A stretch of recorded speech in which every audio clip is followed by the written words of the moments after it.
Hello, this is BC Eel with another Eel Talk, and on this episode, we're going to be talking about The Bad Batch Episode 3. Now, if you have not seen this episode yet, please pause the video, get onto Disney Plus, and watch the episode. It's only about 27 minutes long, but it's definitely overall an important episode in the sense of telling the story, but also kind of giving us an idea of what happens in a little more detail between episodes 3 and episodes 4. So, anyway, the episode starts with them in space, so the Bad Batch in space, and it turns out that their ship is badly damaged. I'm going to tell this story in two parts. I'm not going to do exactly like the episode says. It kind of goes back and forth between two stories, one with the original the Bad Batch, and one with Crosshairs. So I'm going to focus right now, only on the part with Hunter, Omega, Wrecker, Echo, Tech. Okay? So we're going to focus on that storyline first. So they're in space and they're having some difficulties. Echo is trying to fix the ship. Tech doesn't seem to really care about the ship right now. He was focusing more on a scanning device to scan their heads to see if the chip will malfunction and cause a similar issue to what happened to Crosshairs. So Omega's convinced that Crosshairs would attack them only because of the chip, and that was the only reason why he attacked them, and that he couldn't control himself. The others aren't 100% convinced. Um, but Tech wants to make sure that even if that is the case, and even though they're mutated or enhanced, that their chip is not going to all of a sudden activate and cause a problem. Well, it turns out that even though Echo was trying to fix the ship, it did not work properly, and it went to almost like an immediate shutdown. Their hyperdrive went down, and they had to crash land on, I want to say it's a moon. I can't tell. Either a planet or a moon. Doesn't matter. So they crash land. Wrecker hits his head, um, and he acts strange the entire time after hitting his head. So anyway, they land. Echo and Tech go outside to figure out the problem, while the other three stay inside. Tech and Echo realize that their capacitor is broken. They put a new one in, and then a creature from either, like I said, wherever they landed, um, attacked their ship and took the capacitor and ran away. So the two of them tell the rest of the group, and Hunter says, I'm gonna go for it. You two fix everything else in here, and I'm gonna hunt it down." Wrecker wants to go with him, but he tells him to stand down because he's not quite sure what's wrong with Wrecker. He's still been acting kind of odd since he hit his head on the crash landing. Omega volunteers to join him, and he at first says no, and she tells him that I'm part of this squad now, and I should go. So he takes her with her. So the two of them go out. They have a breathing apparatus on them, only just like Tech and Echo used when they were fixing the ship on the outside. Apparently, it's not a breathable atmosphere. The two of them are going, and they're hunting a creature. And apparently, it's a creature that goes after electricity because it likes it. I think it likes the taste, or it likes the feeling, or it regenerates itself. Something along those lines, but either way, it likes electricity. So they go into the area, looking around. Omega's impressed with Hunter's skills and wants to know if she could track as well as he could, and he goes, "I don't think so, because it's my enhanced ability. It's not like something I trained to do. It was something I was just able to do." So they find the capacitor. He goes to grab it.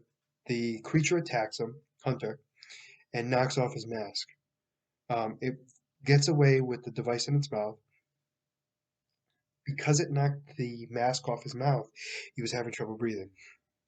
So Omega puts the mask back on, and he's still kind of incapacitated, unable to really do anything. So she takes his blaster and a flashlight and goes after the creature herself. It goes into like a little cavern. So she goes down on the ground. When she finds the creature, she thinks it's a dangerous creature until she notices that all it wants is food, specifically for the electricity.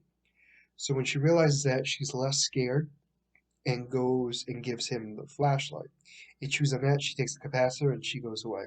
While this is going on, Hunter wakes up, realizes he can breathe, can't find Omega, and goes tracks her. He tracks her to the cave opening, cavern opening that she went into to go after the creature, and he's calling her name. So she calls out that she's coming. She comes out, and he goes like, "Are you all right? What happened?" She goes, "I tracked the creature like you would." And she goes, I got the part we were looking for."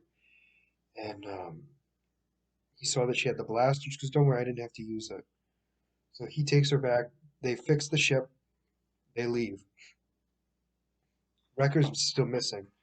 Um, he wants to show Omega something, and it turns out he made her own room, and she was very excited about it. And then they leave. So that's the end of that part of the episode. Now, like I said, it went back and forth between two parts, two separate storylines. That's why I wanted to separate it, because it's going to be difficult going back and forth talking about it. So the other part of the episode had to do with Crosshairs.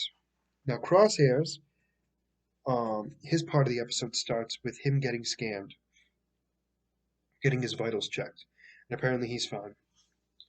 So um, he gets up. They find out that his vitals are fine, and he's pretty much raring to go. Um, the admiral who doesn't like clones doesn't want clones, period. But all they have right now are clones for an army, and they need to keep them.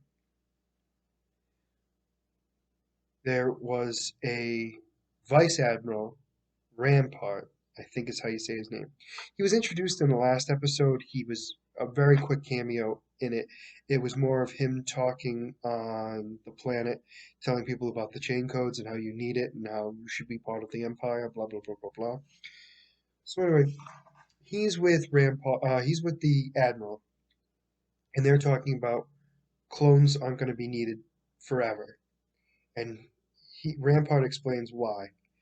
He was saying that sorry, not human, creatures and loyal subjects would be better suited for the Empire.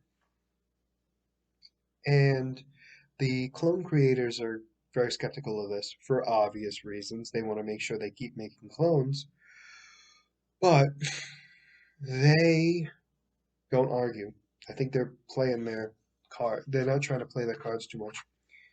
So the admiral was curious at what he is suggesting. What do you mean? And so he shows him four recruits that are willing to join the empire, who are willing to be soldiers. And they're not programmed. They chose to be loyal. And he claims that that's better than being programmed to be a part of the empire, like the clones are. So the admiral is curious and decides that with Crosshairs being the squad leader, he wants to see if they could do what the Bad Batch couldn't do in the first episode, and kill everybody in the camp. So they get their orders, and one of the guys is not happy. He's very, I this is better than what the Republic was ever going to do for me, blah blah blah blah blah. But he doesn't like the clone. He doesn't like Crosshairs, and he makes it very obvious, and he's very adamant about not liking Crosshairs from the very beginning. Now he shouldn't be the squad leader, and Crosshairs is like, if you have a problem with it, I want to see you try to take it. Um, he doesn't do anything. He basically just says, "We'll see how long you stay squad leader." So they're ordered to take everybody out. So they get into the planet and they go hunting for them. They find them and they start taking out all the rebel soldiers. And I mean, it's really pretty simple for them to do. Crosshairs takes out their vehicles so they can't get away, and all that's left are 4 or 3 civilians. And they say how they were just trying to get passage off here, and Crosshairs goes to kill them because he's looking for information on where um, their leader is, and they don't have a response for him. So he goes to kill him, and the same guy who wasn't a fan of Crosshairs stops him and says, these are civilians. We don't hurt civilians. We're not doing this." And Crosshairs goes, "Good soldiers follow orders. If you have a problem with that, you shouldn't be around here." So anyway, he tries to convince the other four, no, yeah, no, other four, not to, no, the other three, I apologize. The other three to not go with Crosshairs, that we need to protect the civilians. So Crosshairs kills him, and he basically says, "We're taking out the rest of these guys because orders are orders."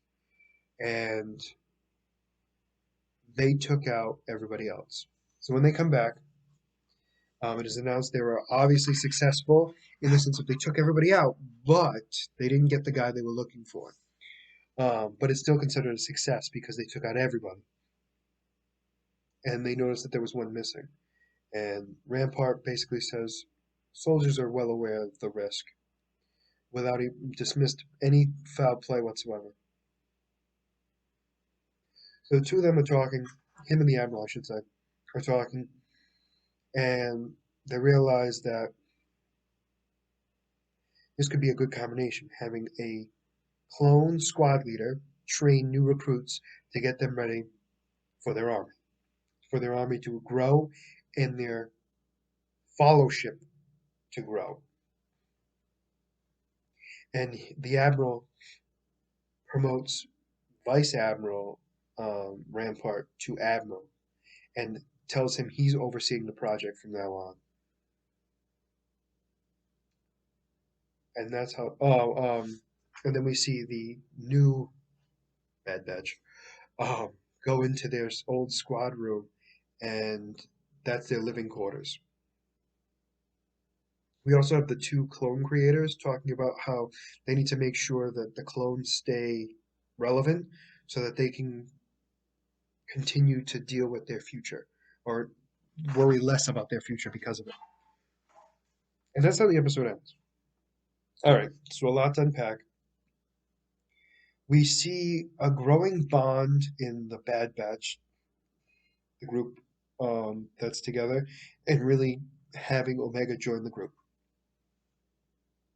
What we see with Crosshairs in the Empire is a lot more development.